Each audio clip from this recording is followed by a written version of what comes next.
Yung frame niya pala na Specialized Effect, ayan nakita niyo, no? Meron siyang brain, ayan meron siyang utak. Grabe yung bike na ito.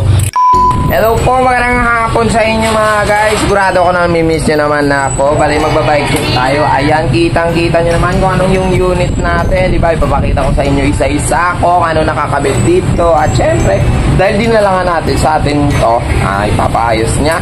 Bali yung bottom bracket naman papalinisan. Pero gusto ko sana makita ninyo kung ano yung mga piyesang nakakabit dito, diba?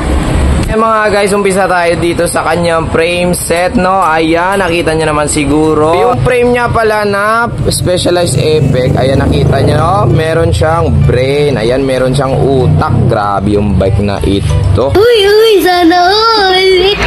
Tapos yung suspension naman sa may harap, yung shock niya, ayan kita nyo, orange. Oh, Fox 32 yan mga guys, sobrang ganda. Sana And then sa manubela naman tayo, ayan, kitang-kita nyo naman, specialized yan, no? Diba? Tapos ang haba nito siguro mga guys, nasa 720mm. And then yung stem natin is token. Tapos yung head parts nya, ayan nakita nyo naman siguro, standard yung pangalan nya, pero built in siguro to sa ano nya, sa frame. Tapos ito yung saddle natin, ayan, pisik. Original yung mga guys, carbon loady yung railings nya, oh.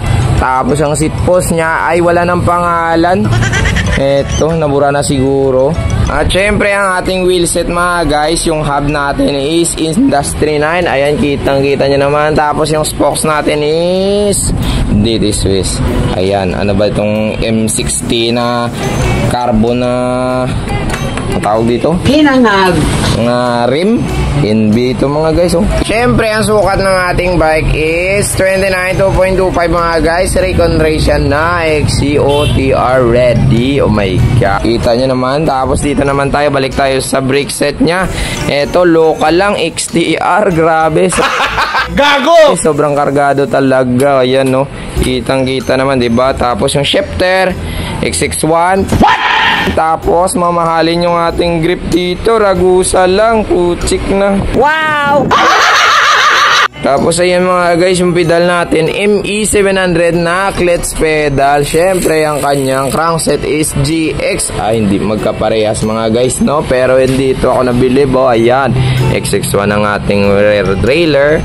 Tapos syempre yung kanyang CAG 661 din na gold, tsaka yung chain, sobrang ganda, grabe. Oh my god! Oh, kargado na.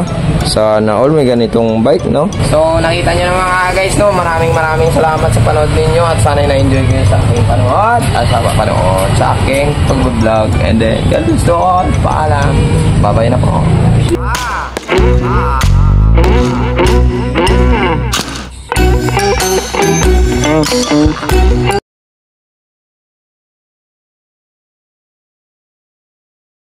Yeah!